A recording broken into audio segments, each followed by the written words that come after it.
Welcome back to MVM. Today we have a Kickstarter preview. This one is for Coloma. You're going to be in the Old West searching for gold in the city of Coloma, which is in California. Yeah, this thing has a lot of things going on, but the base mechanic is a simultaneous action selection that revolves around this wagon wheel right here. Yeah, so the wheel itself has 5 different sites. It's also going to time the game itself.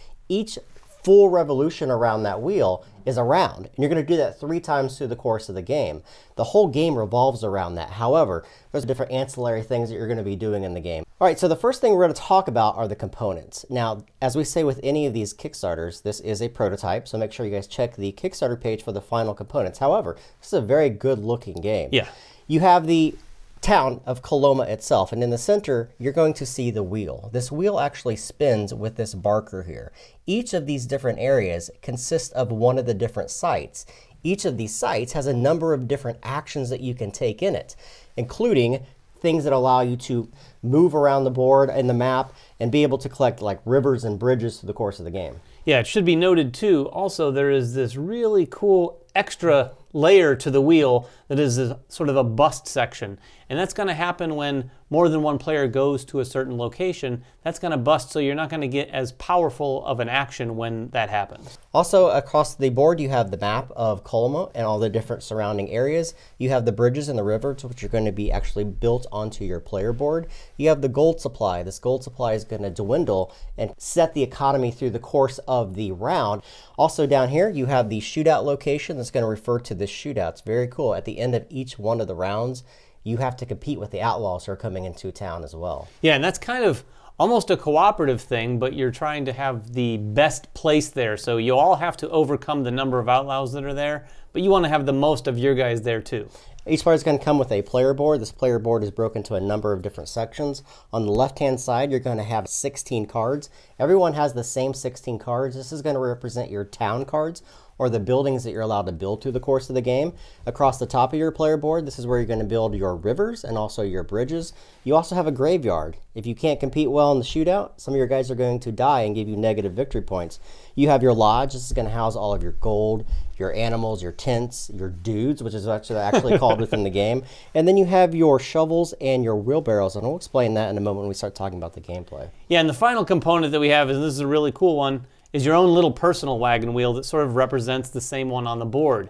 At a point, you're going to be privately selecting which site you want to activate, and then everyone reveals it at the same time. So there is a little bit of a head game aspect to this. Depending on the number of players at the game, you're going to start with a different amount of resources. We have a 4-player game set up. All the players are going to draw 6 cards into their hand. They're going to start with 4 of those cards. Each player is also going to start with 4 dudes, 1 of their tents, 1 gold, $2, and also 1 horse. That horse is going to let you navigate through the course of the game. Once players pick their 4 cards, you're ready to go. The very first thing that happens at the start of a round is this barker is going to move. However, since we're in the first round, it's not going to move. The next thing that happens is, depending on where that barker is pointed, you are going to get whatever that particular event allows. So everybody at the table participates in this. In this case, everybody is getting 2 more dudes from their supply onto their lodge, meaning they can use that during that round. Every time that moves, players are going to get new types of things. However, you can also double up by having tents. Yeah, that's one of the things you're going to be able to do is place tents. But if you have a tent placed in one of these locations like so, you're actually going to be able to get double that chapter reward that's above the wagon wheel. Then everyone, after they take the event, is going to do the action selection. Everyone's going to pick up their wheel, and they're going to decide which of those 5 different sites that they wish to visit. Everyone does this simultaneously. They're going to spin that reel, and they're going to place it face down in front of them when they're ready to go. Once everybody reveals it, this is where the fun stuff starts. Everyone has one of these pioneers, which is just a larger version of your dude. Everyone at this time simultaneously places this on the location that they picked, and they're simply going to place it out there. Now, as players place these out here, what's going to happen is we're going to determine if a site busted. As you look at these sites, you're going to notice an outer ring and an inner ring. If you're in that location, you get to do both the outer ring and the boon, which is like another action during that turn. However, if a location has a majority of the people there, that little bus thing is going to move over top of that boon action, meaning they only get one of the actions. Yeah, and that's pretty painful for sure, because you want that boon action. It's going to let you take far more efficient turns than you would otherwise. The other thing you need to pay attention to is the signpost. As you notice, when we move that bust off of the signpost, it covers up one of the boon locations, but it points to the one adjacent to it, meaning that the white player now gets to do the top action and then the action right to the left of it. But how do you resolve these actions? Well, this is another thing. The game goes pretty quickly. You're going to resolve each of those sites in order numerically. So 1's going to happen, and then 2, 3, 4, and 5. Yeah, exactly. And what do all these sites do? We're going to talk about the Barker last, but I'm going to move that really quick so we can reveal Site 1. In Site 1, this is a very straightforward site. And in this one, you're going to be activating all the cards or the town buildings that you've built out to the side of your board. There's going to be a wheelbarrow symbol and a shovel symbol on cards that you might build from the town. This space is literally going to let you activate all of those spaces. So if there wasn't a bust here, you're going to activate all the shovel locations and then all the wheelbarrow locations. And you can do these in any order because that might benefit you. But this is one of the engine building aspects of the game for sure. The more buildings you build in your town, the more this site is going to benefit. And everyone has something pre-built on their player board, which is typically gaining more cards into your hand and also gaining gold that you can use to do different actions within the game. The next location is the building of rivers and the building of bridges. Now, the unique thing about this is that you can do them with either one of these locations, but one of them requires a saw action and one of them requires a hammer action. And that's important when you look at the board. This is broken into two different areas. You have the rivers on top and then the bridges on the bottom. If you use one of those locations, it's going to take a combination of money and dudes from your player board. If you use the saw action, it's a combination of gold and dudes from your player board. If you take a river, you simply take that river and you get to place it on any one of these 4 locations above the top of your board. That's going to stay there for the rest of the game, and you're only allowed to add a river to one of the 4 locations once per game. So I can't keep building on the first location multiple times. You're immediately going to get some victory points and you're going to get a bonus, whatever that happens to say. Now, if I build a bridge, the bridges have to be built over top of a river, and they're built in the same exact way. These, however, aren't going to give you anything until the end of the game. They're all end of the game victory points depending upon the different things that you have in your actual town. Yeah, this is just one of the first few aspects that you're going to get for scoring points. There's so many different ways of scoring points in this game. The next action is, again, like building the bridge or the river, but you're going to be building those buildings in your town or a hotel. Like we said earlier, there's a number of these building cards that you're going to have, and you're going to be drawing these from your deck. But these, like the river and the bridge, also have the hammer and the saw action with their specific costs.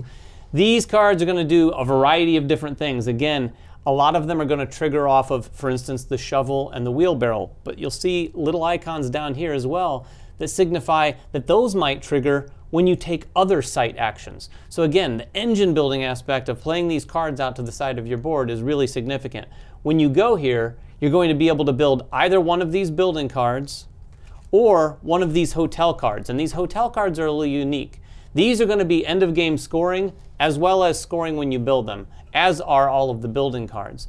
But these have to be built over an existing building already. So when you do that, you're obviously going to be losing the impact of that building when you fire off that engine later, but you're going to be hopefully scoring more points at the end of the game with the hotel. The Site 4 is going to allow you to actually move across the map. All the players are going to start with their wagon and Coloma. However, you're going to move according to how many horses that you have on your player board. Some rules here. Anytime you move over the horseshoes, they give you nothing. But there's locations that give you dudes from your supply onto your player board. There's locations that allow you to collect from the gold supply.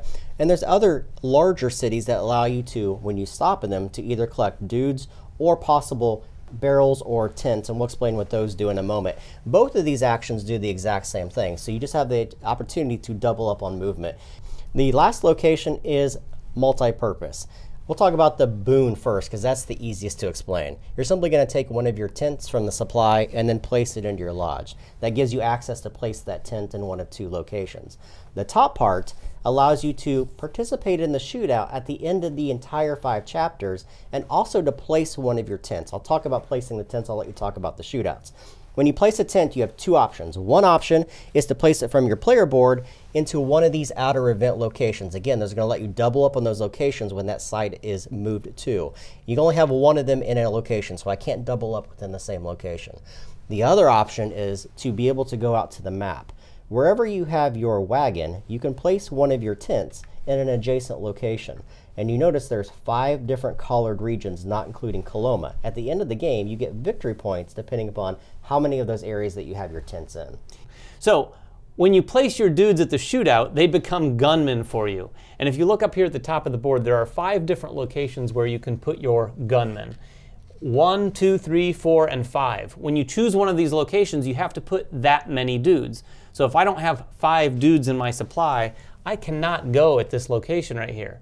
The reason you're putting them here is to have a shootout with these outlaws right here at the top of the board. Right now, there's 3 outlaws there. There are some things that can happen to put more outlaws there. When you take a barrel from the outlaw location, you're going to put them there.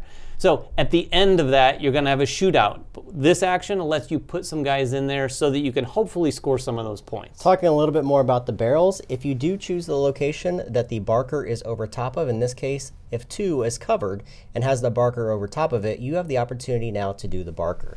The top part of the barker is very simple. You can spend 2 money as many times as you want in order to collect some of those tents from your supply onto your lodge. You can also do the same thing with gold in order to collect horses. Again, those horses are going to allow you to move around the map rapidly. The bottom location allows you to steal one of these barrels from the Outlaw's hideout. And when you do that, you simply pick any one of these that you wish. When you do that, you can use that right then, or you can save it for another time. But you also have to look below that, because that is going to introduce new outlaws into that shootout. And again, that's important at the very end of the round. So once that is done, you're going to resolve your turns in turn order, and then you're going to remove your pioneers from the board. You're going to start a new round. You're simply going to move this to the next one, enact the event, and you're going to keep doing that 5 times until you get to the 5th location. Once that happens, you're going to compare all of the participating dudes in that shootout compared to whatever the outlaws are. You're either going to win or lose, and you can only win by having more collective dudes in that location than outlaws. If you win, you're simply going to look at this chart down here. You're going to gain some victory points for the player who has the most. You're going to get that first player marker, which is going to be important for building certain aspects, especially since some of the tiles are limited. But if you don't participate, guess what?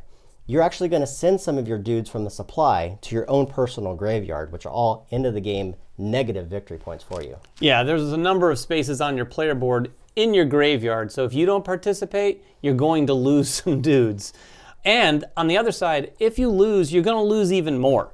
First place is still going to score some points, even if you lose against the gunmen or the outlaws, but it's still going to have some penalties. And you're going to do that around that rondel 3 times in a row, and that's going to mark 3 rounds. Each new round, you're going to introduce more outlaws, and you're going to repeat that over and over. At the end of all 15 chapters of the game, which is 3 rounds, you're going to score up all the victory points that you've collected throughout the game. And again, that's through building cards and doing various different actions within the game.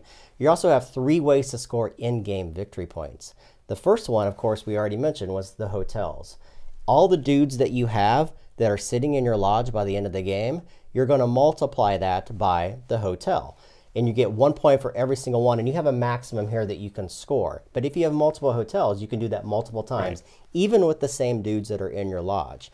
You also have the ability to score with bridges. Yeah, the bridges are all going to have a variety of different end-of-game scoring. So depending on how you've built your engine and the kind of things you've collected in the game, those bridges are going to give points accordingly.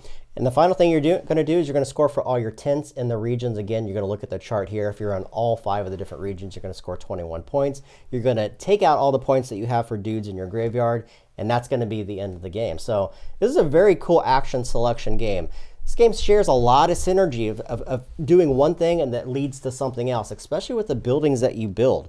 As we mentioned, it's going to click off some of those wheelbarrow actions and some of those shovel actions, but there's a lot of buildings that tie in with other sites, which is really unique. You have to figure out when's the best time to build, when's the best time to go after some of these limited tiles, and when to do other actions on the board. Yeah, it's really interesting too because there's a number of ways to get different things done. If you place tents around the chapters, you might be able to get better benefits when those chapters happen, or as opposed to that, you could build buildings that will give you some of those same benefits when another location fires off for you. And don't forget about the shootouts. If you don't participate, you're going to be hurting for that as well, and it's a great way of earning victory points as well. Total point salad game. This one is from Final Frontier Games. If you guys have any questions about the game, make them in the comments below. Subscribe to us, follow us on Twitter, like us on Facebook, everything else that we do, and we will catch you guys next time. Bye-bye.